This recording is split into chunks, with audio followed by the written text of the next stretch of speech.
Servus, grüß euch und habe die Ehre. Ich begrüße euch zu einem neuen Video zur Division 2.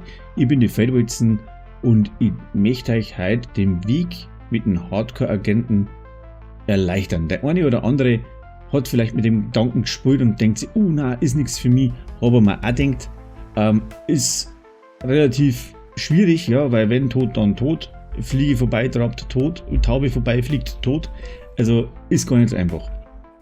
Aber ich sage euch jetzt einmal meinen Weg, um da bis Level 40 gut durchzukommen und ja, gebe euch da jetzt einmal ein paar Tipps, wie man das am besten angeht. Also, erster Tipp. Immer auf Rüstung gehen. Egal was es kriegt, zieht immer ein Teil mit Rüstung an. Es ist völlig egal, was für Damage oder wie viel Power das da dahinter ist. Hauptsache Rüstung. Ja, egal was es findet, sofort Rüstung anziehen. Jedes Teil muss Rüstung haben. Also mal das erste. Weil der Schadensunterschied, was man macht, ist nicht wirklich groß. Ja, also ist auch überhaupt nicht wichtig. Wichtig ist, dass wenn eine Taube vorbeifliegt, dass du es schaffst, ja, und nicht umfällst. Und ja, gefährlich sind natürlich die Granaten, immer sehr defensiv spielen, das ist mal das erste. Oder das zweite dann. Bei den Waffen nehmt immer die stärkste Waffe, was findet. Natürlich, wenn jetzt einer mit der Pumpgun nicht umgehen kann, dann soll er natürlich was nehmen, wo er umgehen kann. Ja. Aber wichtig, Rüstung und immer die stärkste Waffe. Sobald ihr ein Level hoch seid, wieder das neueste Set anziehen, was ihr gekriegt habt, immer tauschen, automatisch, immer durchtauschen, ja. Und dann vielleicht noch ein guter Tipp, spielt nicht allein. Sucht euch ein paar Kumpels, spielt maximal zu dritt, ja, und die Leute, die mitlaufen, sollen alles sammeln, was sie da wischen.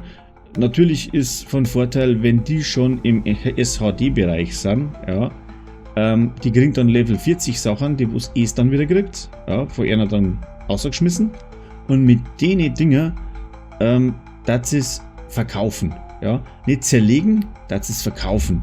Es braucht Kohle. Weil wenn es dann Level 40 seid, könnt ihr ein gutes Gear craften. Ja? Auf der Crafting Bank oder einkaufen. Ja? Da ist dann alles möglich. Wenn ihr es nicht macht, dann habt ihr zu wenig Geld und dann wird es echt schwierig, weil man halt schnellstmöglich ein gutes Gear-Set braucht. Ja? Und es ist mit Hardcore gar nicht so einfach. Da heißt es nicht einmal, ich renne jetzt einmal schnell Countdown, ja? Wenn tot, dann am Arsch. Ja? Ja.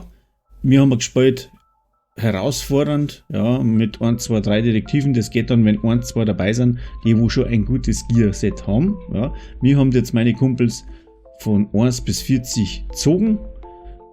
Die können auf der Map rumspringen, was lustig sind. Folgedessen brauche ich nicht alles laufen und springe denen einfach nur nach. Das ist vielleicht auch so ein Punkt. Und dann, ja, dann funktioniert das auch. Man kriegt sowieso immer Material etc. Aber wie gesagt, das was ihr so findet, müsst ihr einsammeln. Das könnt ihr ja gleich anziehen, aber die Sachen, was die anderen für dich einsammeln, die sind schon Level 40 und die kannst du vielleicht, wenn du wirklich ein gutes Ding hast, in die Kisten einpacken für später. Aber jetzt hauptsächlich einmal von 1 bis 40 alles Verkaufer. Immer beim Händler, also im Inventar als Schrottmarkierung, als Schrottverkaufer, damit man Kohle kriegt. Jo. Das war dann soweit einmal alles, glaube ich.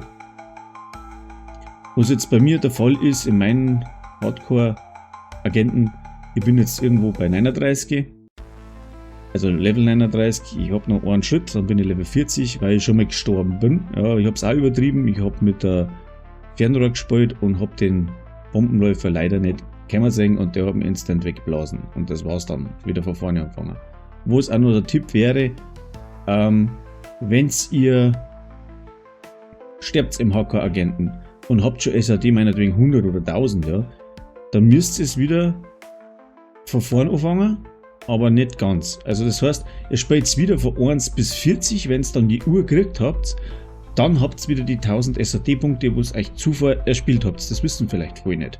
Also wie gesagt, es ist halt immer, wenn man stirbt, das Problem, dass man die ganze Story wieder von vorn durchspielen muss, und das ist wieder eine langwierige Geschichte. Wenn man jetzt nicht 8 Stunden am Stück spielen kann, dann haut man da schon, also braucht man schon ein bisschen Zeit, bis man da durchrutscht.